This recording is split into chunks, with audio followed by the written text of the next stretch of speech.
Hello everybody, my name is Necroxis and welcome back to my channel. I believe this is the first time you actually see my face on my channel, so hello. I'm making a very quick video to announce a very special thing that I'm doing with some friends of mine from But Wait There's Lore. You pretty much know all of them by now.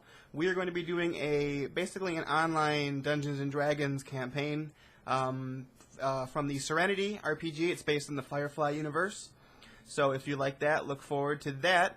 If you watched But Wait There's Lore yesterday, you saw a little teaser for it where Janaelle basically narrated the introduction of it, and I'm actually going to show you that at the end of the video. It's about 5 minutes long, and it's basically just her explaining what the basic premises of it is. I'll just explain a tiny bit of my character before I show you that, but I'm not going to give too much away because I don't want to spoil it. So, my character's name is Kaeden Turin, K-A-E-D-E-N, Kaeden. He's a 20-year-old engineer from the shipbuilding world of Boros. He's about 5'10" and 160 pounds. He is a very lanky person. He is very naive, and you're going to find that out basically the second that I join the game. He basically will believe anything anybody tells him, which is really fun compared with, or when teamed up with Dunn's character, which is something you're going to find out as well very early on. But he's very, very knowledgeable about repairing things and software and technology, and he's generally just intelligent. That's basically his highest stats I have in the game. He has the highest let me check, I have my paper right here on my screen. His highest skills are in technical and mechanical engineering. He also has the same level in scientific expertise. So seeing as there's not need for basically just a regular scientist on the type of vessel that our campaign is, I decided to turn him into more of an engineer, but also keep the scientific expertise so I can pull that out of my pocket whenever it's necessary. Very, very, very basic backstory, because there are some things that will be revealed as things go along, so I'm not going to spoil it. Like I said, he grew up on Boros. His family was initially very wealthy, although his parents started out in basically as dirt poor. They were also very skilled engineers, and they built their way up into one of the top companies in this universe. I don't remember their name. Let me check. It's on here. It's the Askelion Technology Solutions Tech Company. His parents were there. They made their way up into the middle upper echelons of development. So his parents were pretty skilled, and that is where he comes in, because his parents did not want him to have the life they did. So after they acquired their wealth, they basically sent him to a very expensive and prestigious school on the planet, where he both refined his natural engineering skills, which he had from his parents, but also other things in his educational field. He ends up joining the Windrunner due to some things that happen, and a lot of events transpire between this and him joining the Windrunner. He's basically been on the ship for about 6 months, so he's the second newest character next to Riorus' character, Rio.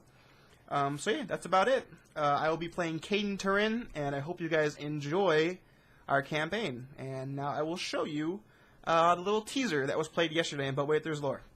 See ya.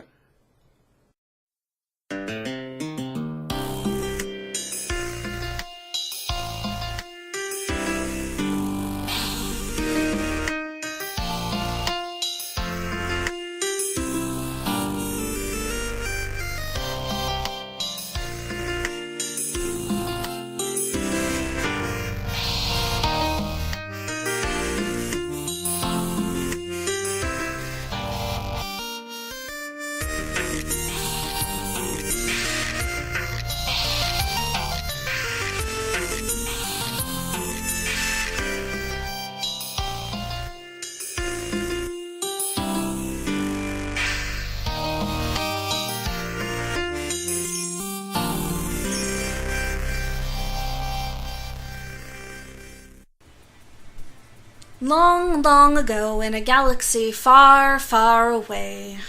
Wait, wrong story. This isn't a story about justice or good versus evil with cute little Muppets dropping lines of sage wisdom. This is a story about a ship and its crew in a verse that wants to take what little they have. Will the law lock them up?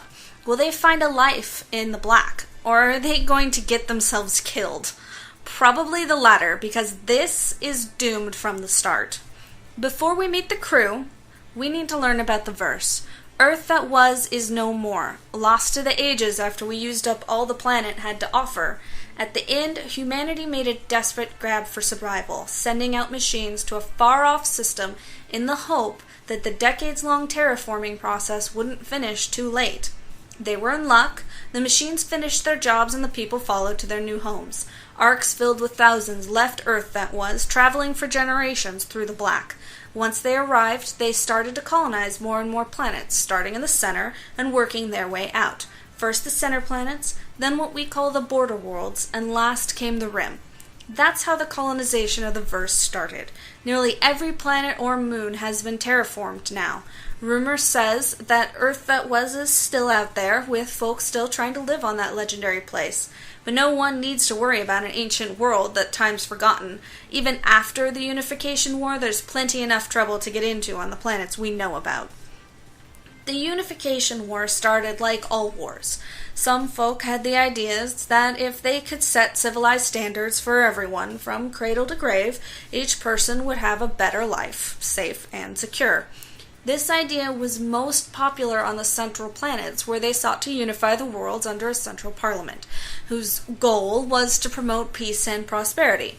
It would do so by regulating interplanetary matters and trade laws. The idea caught on quickly and was ratified to form the alliance. Of course, not everyone thought the alliance was the solution to all their worldly problems. The border and rim worlds were still self-governing, resisting the meddling of the center worlds. They found it more suitable that each planet had the laws that worked best for their people. Folk on these worlds had long since learned to be self-reliant, but the Alliance saw these worlds as disruptive influences and sought to bring them into the civilized fold. The people of the Alliance welcomed the idea, wanting to help those who could not, without their superior technologies and education, help themselves.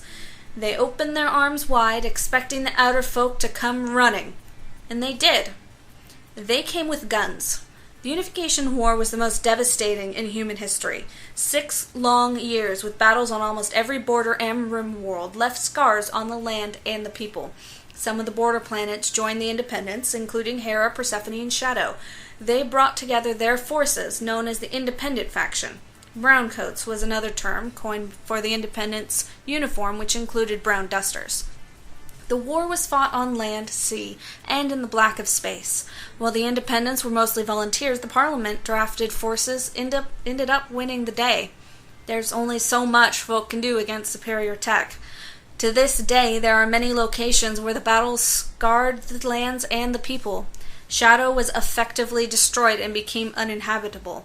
Major cities on Athens and Persephone were bombed. But that was then.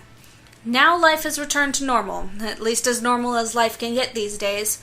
Folk on both sides haven't forgotten, and they sure as hell haven't forgiven.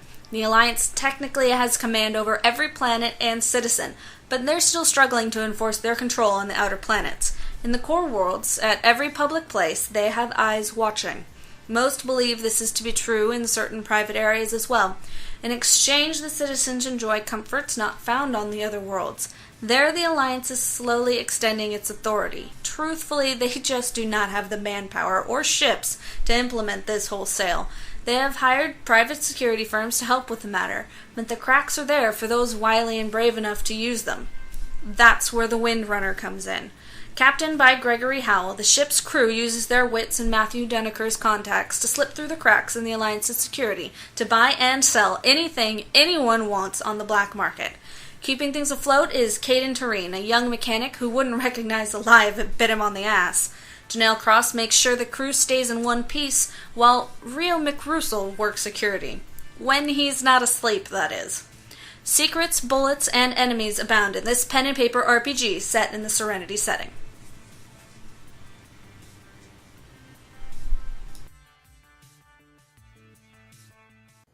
So I'm back, and being awesome like I am, I forgot to mention anybody who is actually in the campaign, or when it is, and where you can find it. It's basically myself, Dunn, Howie, Riorus, and Janaelle is the Dungeon Master, and it's the first episode is going to be on Sunday, on Pride's channel. I'm not sure when. Just look for that. I believe the episode is every week. It's going to be uploaded on Sunday. Another episode, but there hasn't really been a release schedule worked out yet between Riorus and Pride because it is on his channel. So yeah, go if you have not yet. Go subscribe to Pride's channel on YouTube. www.youtube.com/thesmokinggamer. And yeah, you should see our episode up tomorrow because I'm recording this. It doesn't matter. It should be out. This video should be out on Saturday, so the episode should be out tomorrow. Did I forget anything? I don't think so. Well, I hope you guys like it. I've been having a lot of fun with what we've recorded so far. We haven't done a lot. We've done I don't know, maybe 8 or 9 hours worth of content. Me personally, I actually don't know how long the first episode is, but me personally and my character Caden doesn't come in for like a couple hours because the very first recording session, I actually had kind of a family emergency that I had to bail at the very, very last minute. But I was cool with them starting, so it's not really a spoiler because I'm just not going to be there. But at the very least, or at the very most, I'll be there for the second episode. So if you haven't yet, go subscribe down to Pride's channel. I'll put an annotation, the link below, and try not to crash my video's quality with my terrible webcam. But other than that, thanks guys. I hope you enjoy it because I'm having a lot of fun playing it. Farewell.